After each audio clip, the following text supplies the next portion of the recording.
Start. Good afternoon, everyone. May I request everyone to please stand up for our prayer.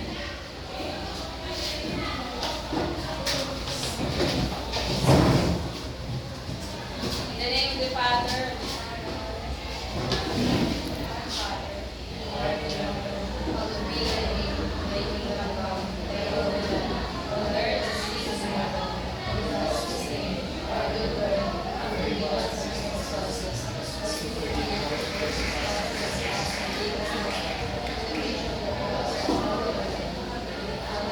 so please remain standing for our energizer. So, at the end, please lead the.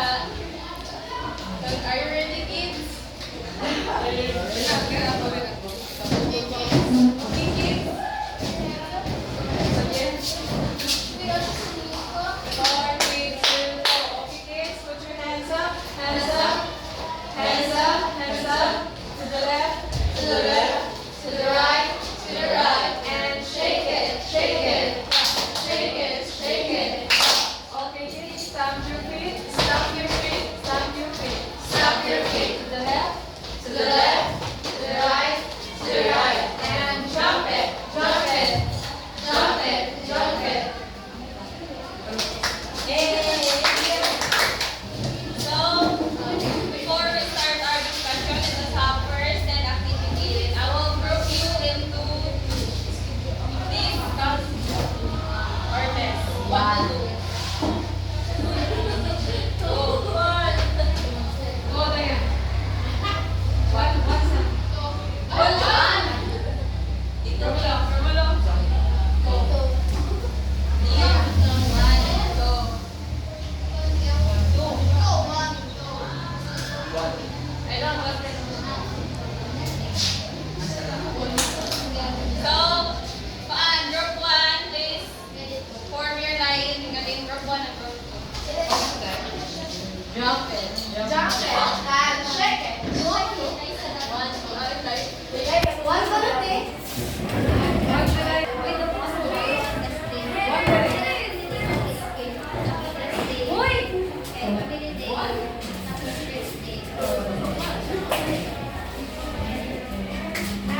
for our activity. Circulate back 5 points. 2 words after row. 5 points. Sito.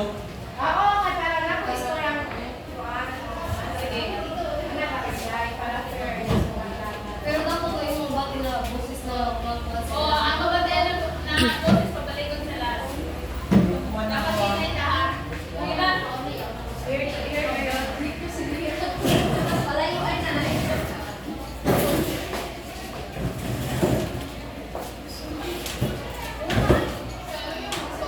Sa last na. Sige na. 1, 2, 3, go. Ha? Ayaw pagpabasa ko.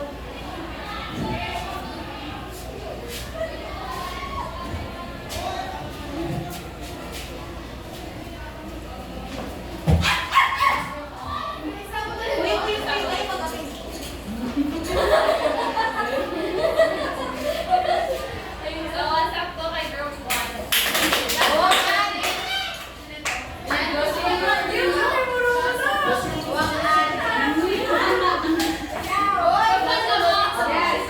got 5 points. Next.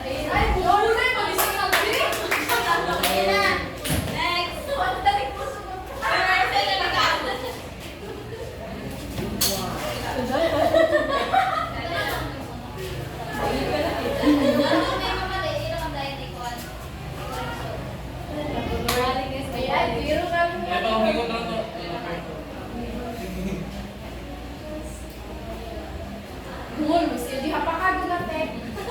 Paano makakali ka naman yung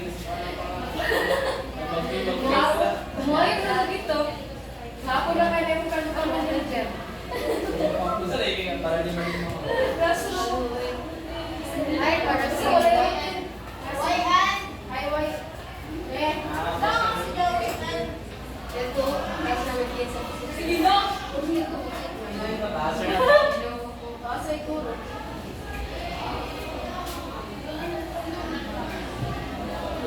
Kasi bigla na daw. Na. Naman, judaan. Kasi ang title na, taas.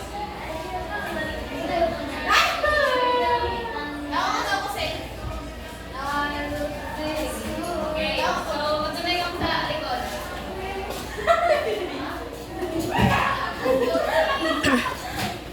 So, 1, 2, 3, go.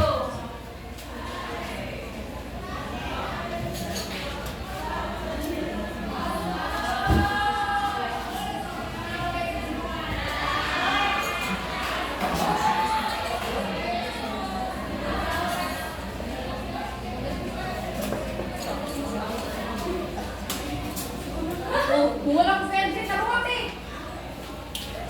Uy, iho ko.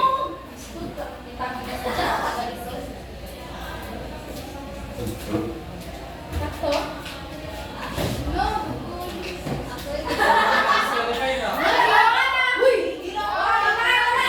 Ay, di mo ka tuliyan na natingon. Wala na. Hindi ba? Sige na ni mo. Disqualify na.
Social environment, fairness, care, respect, and encouraging learning, and creating, motivating learning environment.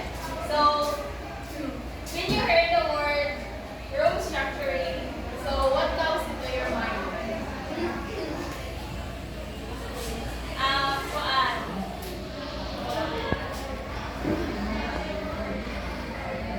Maria. So room structuring.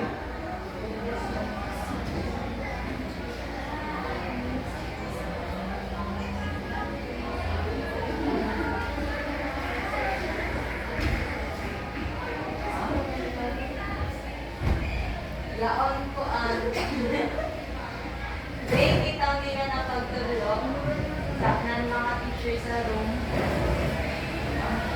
Okay, so thank you for your idea. So, room structuring, teacher, mas, dapat ang mga furniture, dapat, i-organize nila sa proper na unanganan kay, if ever gano'n na, yun, just like mga tables, mga kutanganan ng books, kay, kung, ang kutanganan ng books, i-kuan mo, i-place mo beside sa, sa ikulanan ng estudyante, so may possibility na ano ba, makat siya niya attention nga to, so di mamati sa teacher, like magkuan na ka, ang basa-basa ibali, like, i-distract na,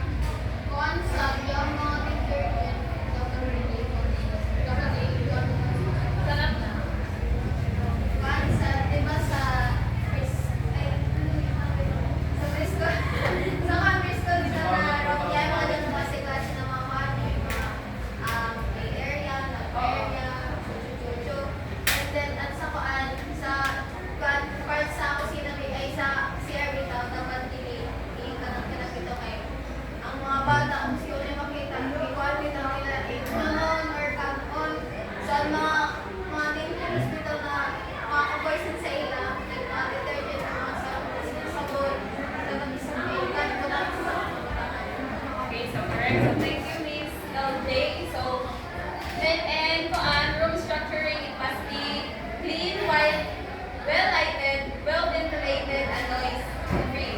So, yun. Do you think if sa room kay grabe ka gloomy and very ka design, yung sabain, tapos, yun, tapos, pasuin. Do you think makalearn ba ang mga bata sa ingana? So, as a teacher, we must, provide or, design na ito classroom para mas makasya nila, ilang attention na mamatigay sa klase ng teacher. Naman ganun sa preschool kay kasagaran classroom kay with the airport. Ay, private, sa private. Private. Sa private. Public. Dili. Not all. So, Unless government schools. so in room structuring, there are three subtopics for individualized learning. So please read this individualized learning. Kuya, mati pa mo. Yes. Ay, matahayan eh.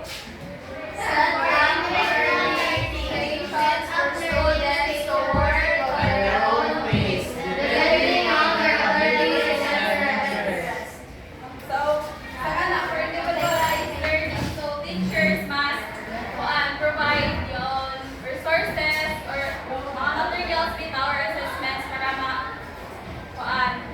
yun, ma-meet at needs ng estudyante kung saan sila mas prefer maka-learn sa ingana nila. Ito sabi kasi na to sa learning styles na kung saan sila mas maka-learn. So, dapat din po ito ang bata kung kain ang ila basahin sila comfortable na maka-learn. So, just like itong mga visual aids, itong mga guys at estudyante na visual learner, guys sa puan, may mamati na makasagot na lang. Worksheet. So, ikat sa individual learning, ikat nga rin. Yes. So, for group learning, please read everyone. Organizing around tables or clusters of desks. You can organize them into groups of four for cooperative learning. So, for group learning, is may advantage na siya sa mga estudyante okay, mag-question ako. So, may advantage ng group learning sa mga estudyante. Anyone, Marcel. So advantage, yung advantage mo para po mga uyang no lang pag na-group activity, so dira ka nagdaan maka-socialize sila o maka-communicate sa ilang classmates or sa ilang mga paan na nakapalibot sa ila. And also, di ba sa ato ang lesson plan daw, di ba sa ato demonstration dapat dili daw mawa ang group activities. Kay importante ang group activities just like sa ating iyon na para makita nimo and also para makita ang socialization sa isang kabatao para may inapod ma-share ilahang goal ma-achieve nila. Okay, thank you, Miss Marcel. So I prefer group learning than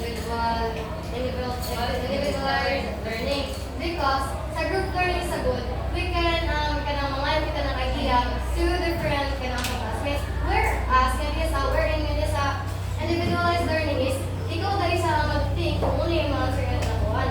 Tapos murag grabe pa murag limit na imo answer kay balay sa that kanang specific question. Whereas hindi sa group learning kayo murag, di ba, kahit ka mga book, may makaya ka, di ba? Grabe na rin murag, mas enjoy ko rin sa yeah, group ko siya. Pero depende na sa estudyante ko. So, makasa na din siya mas. Okay, so Miss Marcel and Miss Albesto are correct. So, in group learning, it is understandable na because advantage kay maka-brainstorm kita, maka-share na nato thoughts and ideas. So, next is activity Please read this. To set up a large table for cooperative projects, provide space for spread or classic projects. So, tangan ha, as a teacher, we must, in pagpapaliguan ng activity, we should give them a white space na makaliog sila para mas ma-enjoy sa nila ng activity o mas comfortable sila sa pag-imo na niya ng activity. So, in addition sa activity-oriented. Sagot ka mo? Yeah. So, let us proceed the classroom routines and procedures. Please read this. Getting the attention of students to respond to particular questions, posting the usual aid on the board, clearing enable after performance of tasks, updating oneself of lessons with absent in class, correcting homework in class, forming participatory groups, excusing oneself for emergency purpose and use of the comfort room. So, sa classroom routines, kay ang mga ginahimo kita ng estudyante every day, like, di na ang teacher magpa-remind na ingana buhatin permi. So, nilagay ko na sa example ng ini kay, di ba, may time sa kahit kung ano kita oras kung eskwela o mag-out. So, ingana na way, hindi sa routine na sabihan nato na schedule na eskwela hindi tayo ng time. Answer. Forming participatory groups. So, if mag-group activity, so, it is a routine na we must collaborate with each other, di ba? Kay, kung hindi kita mo collaborate, so, di ka malista. Tapos, an example na, For example, yung video ko man, when we are reporting a post visual aids na dapat na setting attention sa your classmates, and also clearing the tables, di ba, pag umali mo, i-clear mo yung mga to maintain cleanliness. Pinapili mo sa the lessons with, when absent in class, di ba, kung may mga balance at murag, routine na gano'n na ginahing mo ba? ginahin mo na sa everyday, how yun, sub. Checking. Especially ng assignments, so, di ba routine na nato na, ikaw na kita kung on-ho, tingnan. So, very understandable sa classroom routines and procedures. Sino wala makasabot? Goods na? Yeah. So, the social environment for this care, respect, and encouraging learning. Fairness, respect, care, encouraging learning, and every classroom. The most successful learning occurs when teachers are facilitators for learning. Learning is for engaging when the classroom climate is welcome and welcoming to all learners. So, pag may fairness, care, respect ang teacher sa isang classroom, so, yun, may kayo, bayaw, like, ang iya, pag tutlo, yun, waray, wao. Tapos, the teacher must be respectful to each and every one, not just to his or her co-teacher, but also to the students. O we must ask our students like what is their culture, their beliefs. So, why is that we need to ask them their cultures and beliefs? Okay, please. So, we can really good na ma-touch ang ilang soft side. Kaya iba, when we say culture beliefs, grabe rin siya kakon sa ato ka ng very sensitive kita na kaya iba.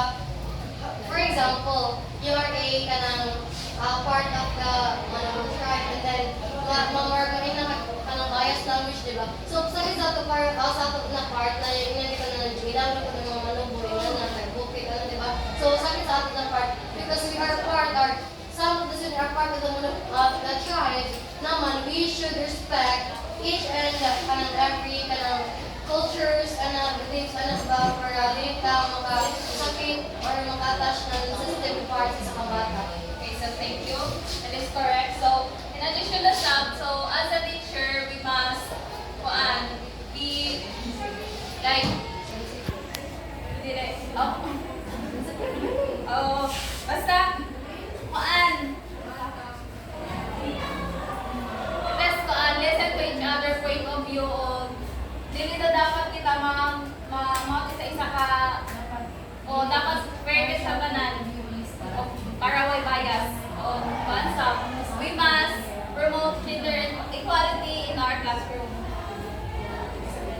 So, for example, may isa ka situation na ang iyong estudyante kay due date ko man bitaw, kada ko, kaya makapasa. So, as a teacher, kasi nakita mo ba dahil siya, kuan bitaw, asking on kay tinuod na reason na nangawa siya kapasa?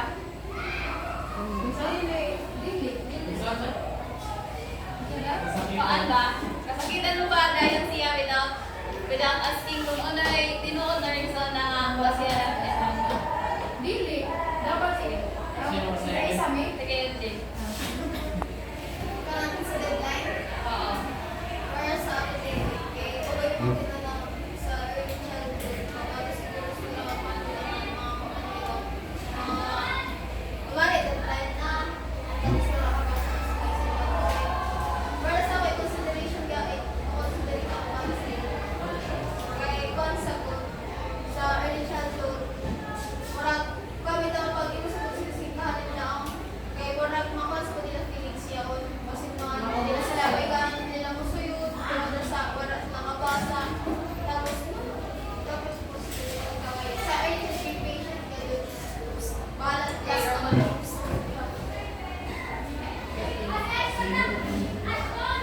Ako, okay, so the best way to assess that ano mga ing-ana dahil sila makapasa or late ang mga students sa ing-ana.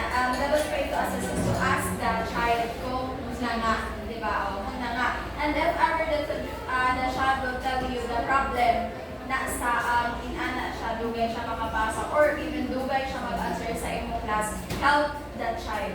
Ano pa yung scaffold bali ing-ana para mas madali siya o mas mapaspas sa pag-answer niya. Also, mapilsab niya na wala din mo siya gineglect, wala din mo siya gineglect, instead, i-help pa ano gusto. So, thank you. Wala ko. Medyo din siya kasi iba depende sa pag-consider ba yung mga privilege ng mga pamilya sa students. Yes.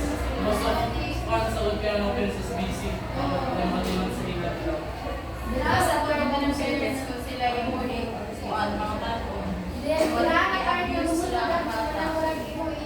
As a teacher, mamata yung information chance. yung mga sa bias na isa sa buo yung bata Yes. wala mo ang bata kung may ina Kailangan mo. Okay, so, goods na. So, we're understandable is ang social environment. So, next is creating learning environment. So, next read is the foundation for online learning Must be built on a safe, must be and nurturing learning environment where there's open communication, develop a learning environment where students feel motivated to learn within the boundaries and expectations of a safe classroom. So, in order to have a creative, creating a motivating, a good learning environment, so we must motivate our students. We must motivate our students in order for them to, like, mamati sa klase o mas ganahan pa sa mga eskwela. So, sa creating motivating environment, dapat kita yon may open communication dito sa isang classroom kaya para yon like dili maray masimpong na sa isang teacher nang iya mga questions sing ana.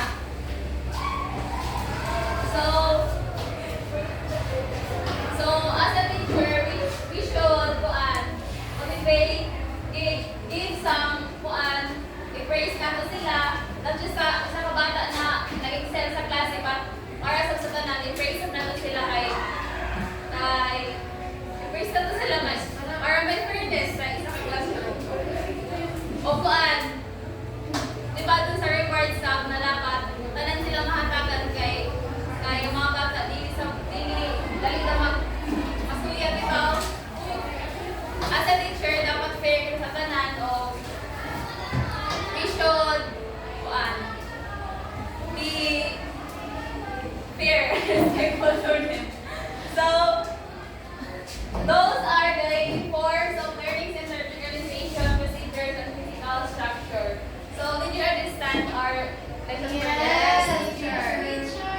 right? So, thank you for listening.